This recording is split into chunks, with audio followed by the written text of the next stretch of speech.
शुरू अल्लाह का नाम लेकर जो बड़ा मेहरबान निहायत रहम वाला है। सितारे की कसम जब गायब होने लगे कि तुम्हारे रफीक यानी हमारे नबी न रास्ता भूले हैं न भटके हैं और न ये ख्वाहिश नफ्स से कुछ बोलते हैं। ये कुरान तो एक वही है जो इनकी तरफ भेजी जाती है। इनको निहायत कुव्वत वाले ने सिखाया यानी जिब्राइल ने जो ताकतवर है। फिर वो पूरी तरह बैठे जबकि वो आसमान के ऊंचे किनारे पर थे। फिर वो करीब हुए, फिर मजीद नीचे आ गए तो वो 2 कमान के फासले पर हो गए या इससे भी कम।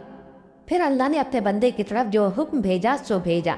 जो कुछ उन्होंने देखा उनके दिल ने उसको झूठ न जाना। क्या जो कुछ वो देखते हैं तुम उसमें उनसे झगड़ते हो? और उन्होंने उसको यानी जिब्राइल को एक और बार भी उतरते देखा है सिदरतुल मुंतहा के पास। उसी के पास हमेशा रहने की बहिश्त है जबकि उस बेरी पर छा रहा था जो छा रहा था। उनकी आंख न तो और तरफ माइल हुई और न हद से आगे बढ़ी। उन्होंने अपने परवरदिगार की कुदरत की बहुत ही बड़ी बड़ी निशानियां देखी। भला तुम लोगों ने लात और उज्जा को देखा और तीसरी मूर्ति यानी मनात को? मुशरिको, क्या तुम्हारे लिए तो बेटे हों और अल्लाह के लिए बेटियां? ये तो बहुत ही बेइंसाफी की तकसीम हुई। वो तो सिर्फ नाम ही नाम है जो तुमने और तुम्हारे बाप दादा ने रख लिए हैं। अल्लाह ने तो उनकी कोई सनद नाजिल नहीं की।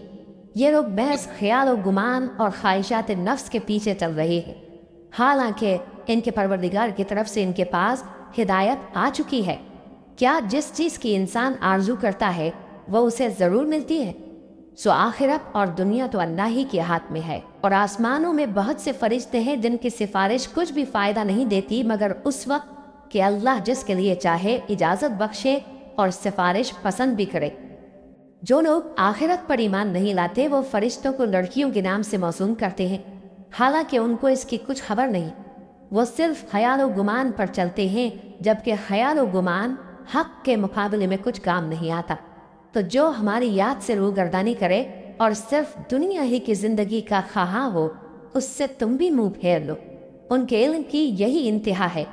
तुम्हारा परवरदिगार उसको भी खूब जानता है जो उसके रास्ते से भटक गया और उससे भी खूब वाकिफ है जो रास्ते पर चला। और जो कुछ आसमानों में है और जो कुछ ज़मीन में है सब अल्लाह ही का है।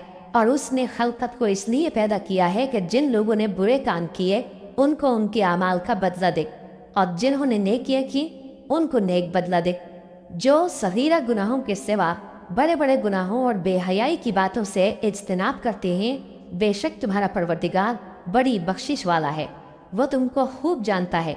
जब उसने तुमको मिट्टी से पैदा किया और जब तुम अपनी माँओं के पेट में बच्चे थे तो अपने आप को पाक साफ न जताओ। जो परहेजगार है वो उससे खूब वाकिफ है। भला तुमने उस शख्स को देखा जिसने मुंह फेर लिया और थोड़ा सा दिया फिर हाथ रोक लिया? क्या उसके पास गैब का इल्म है कि वो उसे देख रहा है?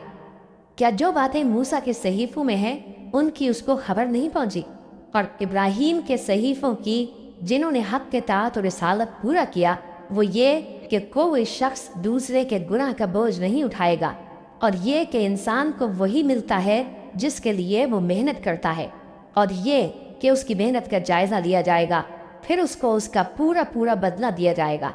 और ये कि तुम्हारे परवरदिगार ही के पास पहुंचना है और ये कि वो हंसाता और रुलाता है और ये कि वही मारता और जिलाता है और ये कि वही दोनों जोड़े यानी नर और मादा पैदा करता है यानी नुत्फे से जो रहम में डाला जाता है और ये कि क़यामत को दोबारा उठाना उसी का जिम्मा है और ये कि वही दौलतमंद बनाता और वही मुफलिस करता है और ये कि वही शेरा नामी तारे का भी मालिक है और ये कि उसी ने आदे अव्वल को हलाक कर डाला और समूद को भी गरज किसी को बाकी न छोड़ा और उनसे पहले कौम नूह को भी। कुछ शक नहीं कि वो लोग बड़े ही जालिम और बड़े ही सरकश थे और उसी ने उल्टी हुई बस्तियों को दे पटका।